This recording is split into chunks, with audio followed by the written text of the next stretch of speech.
Hello guys, SBI PO pre examination लगभग 25 to 30 days दूर है।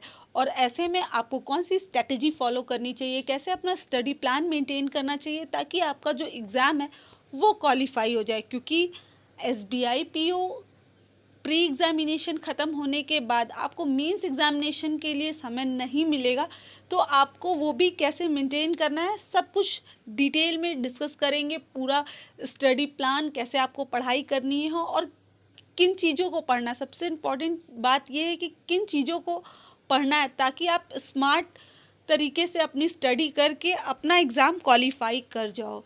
तो वीडियो को पूरी एंड तक देखिएगा, वीडियो आपके लिए बहुत ज़्यादा इम्पॉर्टेंट रहने वाला है। स्पेशली ये जो स्टडी प्लान है आपके जितने भी एग्ज़ाम लाइनअप हैं उनको भी कवर करेगा। आईबीपीएस पीओ और आईबीपीएस क्लर्क भी आप क्वालिफाई कर जाओगे अगर आपने ऐसा स्टडी प्लान मेंटेन किया। तो चलिए वीडियो को स्टार्ट करते हैं। मैं हूं अभिलाषा और आप देख रहे हो बैंकर ऐसे। अच्छा, सबसे पहले एसबीआई पीओ की बात करें तो एसबीआई पीओ का जब प्री एग्ज़ामिनेशन होता है तो उसके बाद मेंस एग्ज़ामिनेशन के लिए बिल्कुल भी टाइम नहीं मिलता है। इस वजह से आपको प्री मेंस साथ में लेकर ही चलना पड़ेगा। और अगर आप आईबीपीएस पीओ या क्लर्क की बात करो तो उसमें भी सेम है, प्री के बाद मेंस के लिए ज़्यादा वक्त नहीं मिलता है। ऐसे में जो करंट अफेयर है, जो कि एक बहुत बड़ा पार्ट है और बहुत इम्पॉर्टेंट रोल प्ले करता है आपके मेंस एग्ज़ामिनेशन में, तो इसको आपको कैसे कवर करना है, अभी से आपको पढ़ना स्टार्ट कर देना है। और ये आपको अभी बहुत पीछे से आप मत पढ़िए, आप अगस्त से पढ़ना स्टार्ट कर दीजिए। क्योंकि अभी अगर आपने नहीं पढ़ा है तो आप बहुत पीछे से मत पढ़िए, अगस्त से उठाइए करंट अफेयर और पढ़ना स्टार्ट कीजिए। एक अगस्त का पढ़िए और एक आज के दिन का साथ में कवर करते हुए चलिए, आपका पूरा का पूरा करंट अफेयर मेंस एग्जामिनेशन तक कवर हो जाएगा और आपके ऊपर बिल्कुल भी लोड नहीं आएगा। अभी सबसे पहले बात कर लेते हैं डे 1 की। प्री एग्ज़ामिनेशन की बात करें, क्योंकि प्री एग्ज़ामिनेशन के लिए आपके पास 25 से 30 दिन है, तो उसे आपको कैसे कवर करना है। तो सबसे पहले आपको अपने अर्थमेटिक के कॉन्सेप्ट क्लियर करने होंगे, क्योंकि सिर्फ और सिर्फ सिंप्लीफिकेशन क्वाड्रेटिक से आपका एग्ज़ाम नहीं क्वालिफाई होगा। आपको चीज़ें पढ़नी होंगी, आपको अर्थमेटिक कवर करना होगा। तो आप अर्थमेटिक का कॉन्सेप्ट जो है क्लियर करना स्टार्ट कर दीजिए, आसानी से हो जाएगा। अभी आपके पास समय है, बिल्कुल भी पैनिक मत होइए। आप अर्थमेटिक का जो पोर्शन है वो उठाइए और धीरे धीरे एक एक चैप्टर करके आप पर डे एक चैप्टर आप लगाइए। 13 से 14 ही चैप्टर जो होते हैं इम्पॉर्टेंट होते हैं, वही आपको पढ़ने होते हैं। जैसे कि profit and loss, SI CI पढ़ने होते हैं आपको। और आपको ट्रेन, बोट, ये सब कुछ मेजर चैप्टर हैं जिनके क्वेश्चन आपको अर्थमेटिक के दिखते हैं। और उसमें भी आप सेलेक्ट कर लीजिए कि किन ऐसे टॉपिक्स हैं जिसमें आपकी कमांड है, जो आपको आता है, थोड़ा बहुत ही आप उसमें फंसते हो, तो आप वही टॉपिक्स को अभी जो 25 से 30 दिन है उसमें क्लियर कीजिए, ताकि आपको प्री एग्जामिनेशन में अर्थमेटिक में कोई भी प्रॉब्लम ना हो। मेंस में भी ये आपको बहुत ज़्यादा बेनिफिट दे के जाएगा, इसलिए आपने कॉन्सेप्ट क्लियर करना स्टार्ट कर दीजिए। उसके बाद ऑडिटोरियल आपको पढ़ना है। आपको ऑडिटोरियल कम से कम 30 मिनट पर डे पढ़ना है। आप चाहो तो आप इसे 45 मिनट भी पढ़ सकते हो। बस आप इतना अगर आप पर डे पढ़ लेते हो ना, तो आपकी सारी चीज़ें जो इंग्लिश में आपको बहुत ज़्यादा प्रॉब्लम फेस करनी पड़ती है, वो सारी चीज़ें आपकी क्लियर हो जाएंगी। आप उसका बेनिफिट खुद देखोगे। नेक्स्ट बात करें कि आपको एक मॉक लगाना है। मॉक आप लगाना स्टार्ट कर दीजिए, आपको पता चलेगा कि आप अभी कितने कैपेबल हो, कितना आपका उसमें स्कोर आ रहा है।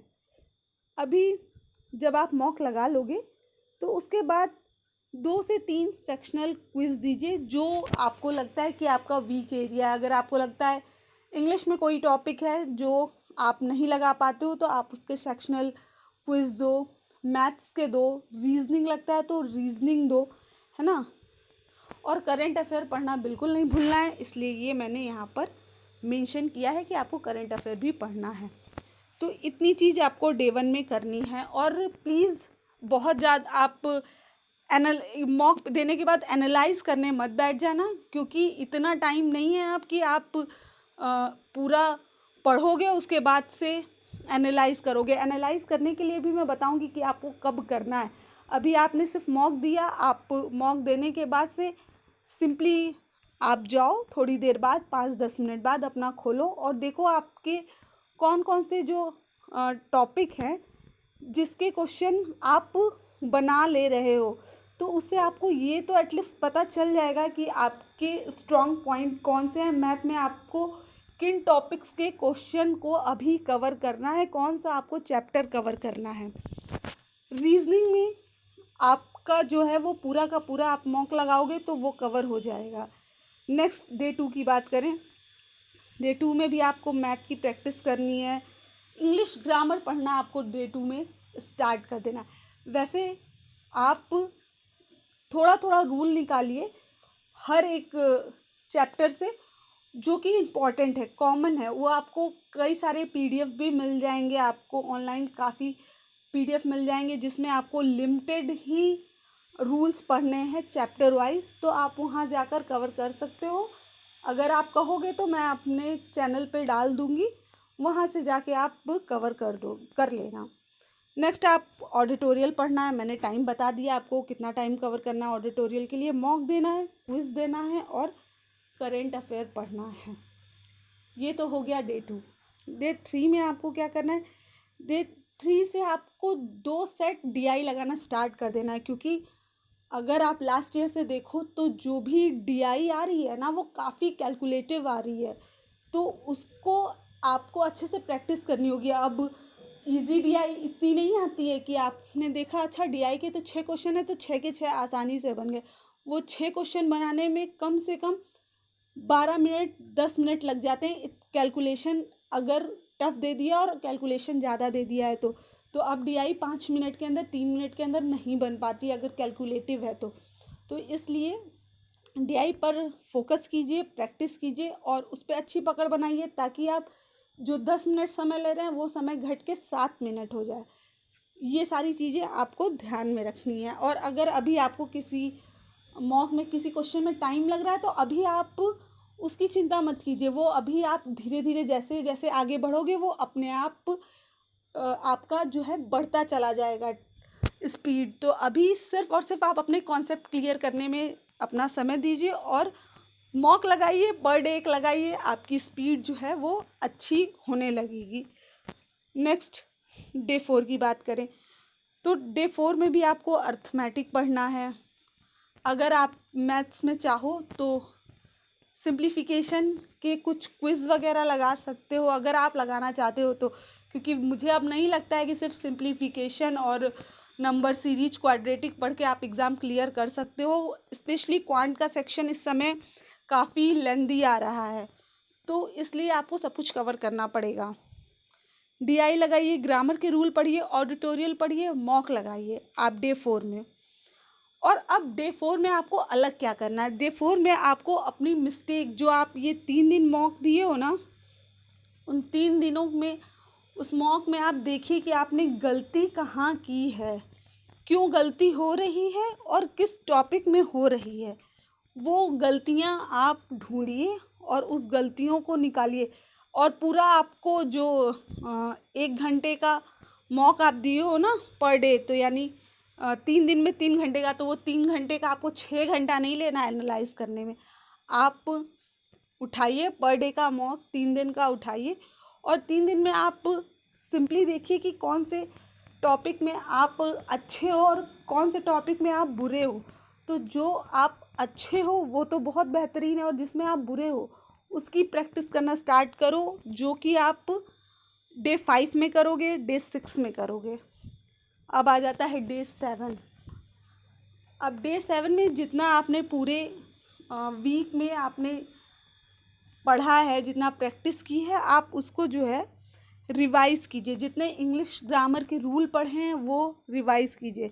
ऑडिटोरियल आपको पर डे पढ़ना है, स्किप नहीं करना है। करंट अफेयर आपको पर डे पढ़ना है, स्किप नहीं करना है। और जो है आपको करंट अफेयर पूरे वीक का रिवाइज़ भी करना है जितना आपने पूरे वीक में पढ़ा है, क्योंकि रिवाइज़ नहीं करोगे तो भूल जाओगे।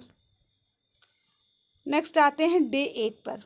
डे 8 में आपको क्या करना है, डे 8 में आपको मैथ की प्रैक्टिस करनी है, इंग्लिश ग्रामर पढ़ना और ट्यूटोरियल पढ़ना है, एक मॉक लगाना है, 2 से 3 क्विज़ लगाने हैं। कौन से क्विज़ लगाओगे आप?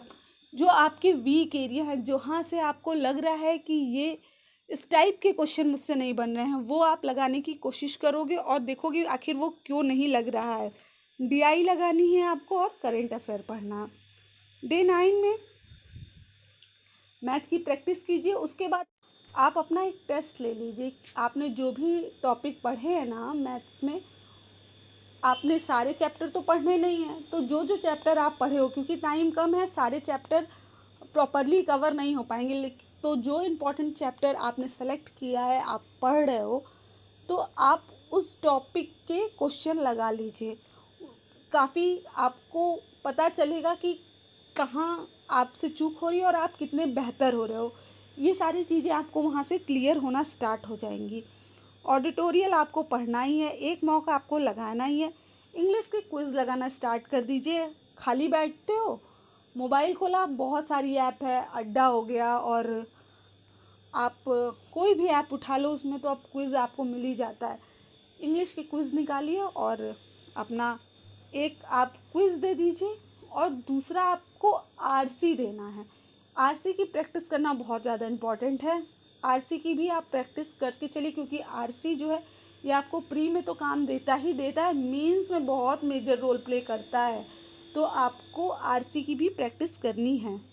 नेक्स्ट डे 10 की बात करें तो डे 10 में भी आपको जो है ऐसे ही अपना स्टडी प्लान मेंटेन करना है, मैथ की प्रैक्टिस करनी है, फिर टॉपिक वाइज क्विज भी लगाना है, ग्रामर के रूल पढ़ने हैं आपको, ऑडिटोरियल पढ़ना है, एक मॉक लगाना है, और क्विज़ आप अपने हिसाब से लगाइए। उसके लिए मैं नहीं बोलूँगी कि आपको इतने क्विज़ लगाने, मैंने लिख दिए हैं कि आपको इतने क्विज़ लगाने हैं, तो अगर आपको जैसा आपके पास टाइम हो उस हिसाब से आप क्विज़ लगाइए। और आपको करंट अफेयर पढ़ना। एक चीज़ मैं बोल दूँ, मैं यहाँ टाइम नहीं मेंशन कर रही हूँ, देखो नहीं कर सकती, क्योंकि हर व्यक्ति के आगे पढ़ने का अलग अलग समय होता है, तो टाइम में मैं उसे नहीं बांध सकती, और कितना समय पढ़ना है ये भी मैं आप लोग को बिल्कुल भी नहीं बताऊंगी।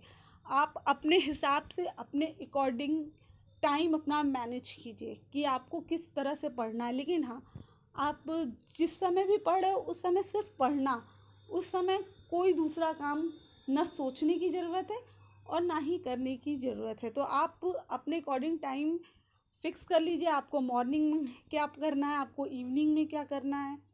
तो यहाँ मैं टाइम बिल्कुल भी नहीं आप लोगों के लिए बताने वाली, कैसे आपको किस समय पढ़ना है, लेकिन इतनी चीज़ आपको कवर करनी ही करनी है। नेक्स्ट डे 11 की बात करें तो डे 11 में भी आपको वही सारी चीज़ें पढ़नी है। डे 12 में भी सेम आपको डे 11 की तरह करना है, और डे 13 में भी। अब डे 14 में आपको क्या करना है, रिवीज़न करना है। चीज़ें आप रिवीज़न करेंगे नहीं तो आप भूल जाओगे, तो रिवीज़न भी करते चलना है। डे 15, अब डे 15 में क्या करना है, एक मॉक लगाइए, और अपना 14 दिन आपने पढ़ाई कर ली है। अब इन 14 दिनों में आपकी गलतियाँ किस क्वेश्चन में सबसे ज़्यादा हो रही है, किस टाइप के क्वेश्चन में सबसे ज़्यादा हो रही है, वो आपको देखना है। और आपका स्ट्रॉन्ग क्या है कि ये तो आएगा तो ये तो मुझे करना ही है, एक नज़र में आपको पहचानना, अच्छा ये मैथ का क्वेश्चन है, ये पजल है, ये तो मुझसे तुरंत बनेगा, और आप उस क्वेश्चन को पहचानेंगे, और जो आपसे एकदम नहीं बन रहा है और जब भी आप अटेम्प्ट करते हो तो वो गलत ही होता है, ये भी आपको फाउंड करना है डे 15 में। और करंट अफेयर आपको पढ़ना है। डे 16 की बात कर लें तो डे 16 में आपको मैथ्स लगाना है, ऑडिटोरियल पढ़ना है, और अब आप एक नहीं 2 मॉक लगाएंगे, क्योंकि अब आपका एग्ज़ाम बहुत नज़दीक रहेगा और आपको अब अपनी स्पीड इंक्रीज़ करनी होगी। तो अब यहाँ से आप 2 मॉक लगाना स्टार्ट कर दोगे, और एक मैथ का क्विज़ लगाओगे, 2 लगाओगे आप इंग्लिश के क्विज़।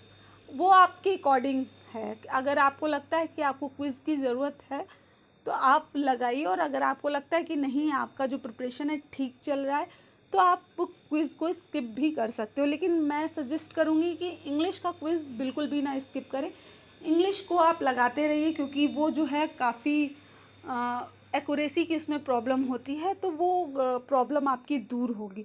वैसे आप इतने दिन ऑडिटोरियल पर डे पढ़ोगे ना, मैं गारंटी से कह रही हूँ कि आपकी आरसी की प्रॉब्लम और काफ़ी फिलर और जो आपकी ग्रामर की प्रॉब्लम है, काफ़ी सारी चीज़ें वहाँ से क्लियर हो जाएंगी। आपको स्टार्टिंग के 3-4 दिन ये चीज़ें फील नहीं होंगी, लेकिन धीरे धीरे ये आपको बहुत अच्छे से पता चलेगा कि जो ऑडिटोरियल आपने पढ़ा है उसका आपको क्या बेनिफिट मिल रहा है। डे 17 में आपको वही सारी चीज़ें करनी है, डीआई की प्रैक्टिस करनी है, आरसी प्रैक्टिस करनी है। डे 18 में आपको मैथ की प्रैक्टिस करनी है। देखो, मैथ की प्रैक्टिस पर डे करनी है, क्योंकि मैथ्स में आप जहाँ प्रैक्टिस छोड़े वहाँ प्रॉब्लम हुई, और फिर प्रैक्टिस ही सिर्फ नहीं करनी है, आपको नए टॉपिक्स को क्लियर करने के बाद से जो भी आप चैप्टर वाइज टॉपिक हैं उनको क्लियर करने के बाद से उनको आपको रिवाइज भी करना है। और डीआई लगानी है, दो मॉक लगाना है और करंट अफेयर पढ़ना है। 19, 20, 21 आपको सेम 18 डेज़ की तरह अपना रूटीन फॉलो करना है। अब डे 22 में आप मैथ को रिवाइज कीजिए, ऑडिटोरियल पढ़िए और 2 मॉक लगाइए, 2 डीआई लगाइए। बस इतना करना है 1-2 दिन। अब क्योंकि आपका एग्ज़ाम एकदम आपके सर पे होगा, तो अभी आप 1-2 दिन करंट अफेयर को स्किप कर सकते हो। तो आप डे 22 से आप करंट अफेयर 3-4 दिन के लिए स्किप करके अपने प्री एग्ज़ाम पर फोकस कर सकते हो। अब डे 23 में क्या करना है? डे 23 में सिर्फ आपको ऑडिटोरियल पढ़ना है, 2 डीआई लगानी है और 2 मॉक लगाना है, बस। इसके अलावा कुछ भी नहीं करना है। डे 24 में आपको सिर्फ 2 मॉक लगाना है और रिलैक्स करना है। इसके अलावा कुछ भी नहीं करना, अपना माइंड एकदम क्लियर रखना है। डे 25 में आपको क्या करना है? इसमें आपको 1 या 2 मॉक लगाने हैं और आपको देखना, 1 मॉक आप लगाइए, अगर उसमें काफ़ी अच्छे नंबर आते हैं तो दूसरा मत लगाइए, मैं यही सजेस्ट करूँगी। और उसके बाद आपका एग्ज़ाम है। देखो, ये आपका जो मैंने स्टडी प्लान मेंटेन किया है, वो मैंने उसमें कुछ जो फेस्टिवल है, अब जैसे दिवाली वाला दिन है, तो वैसे तो हमें पढ़ना चाहिए क्योंकि एग्ज़ाम सर पे रहेगा, लेकिन फेस्टिवल में इतनी भीड़ हो जाती है कि वो पॉसिबल नहीं हो पाता है। तो मैं ये बिल्कुल नहीं कहूँगी कि आप पढ़िए उसमें, क्योंकि फिर जो दिमाग है वो नहीं लग पाता है। तो इस वजह से मैंने 1-2 दिन आपके इधर उधर करके पूरा का पूरा 25 डेज़ मेंटेन किया है इसमें, और इस 25 डेज़ के अंदर ही आपका एग्ज़ाम आपको देखने को मिलेगा। और अगर 1-2 दिन आगे खिंचता भी है तो आप इसी के अकॉर्डिंग अपना स्टडी प्लान मेंटेन कर सकते हो। तो अभी यही स्टडी प्लान मैं खुद भी मेंटेन कर रही हूँ, और यही मैंने अपना जब IBPS PO क्लियर किया था लास्ट ईयर, तो उसमें भी मैंने ऐसा ही स्टडी प्लान मेंटेन किया था, और RRB PO के लिए भी मैंने स्टडी प्लान मेंटेन किया था। तो वही सारी चीज़ें मैं आप लोगों को बता रही हूँ जो मैं खुद भी करती हूँ। और आपको कोई क्वेरी हो तो कमेंट में मेंशन कीजिएगा। अब मिलते हैं आपसे अगली वीडियो पे। चैनल पे नए हो तो फटाफट से चैनल को सब्सक्राइब कर दीजिए।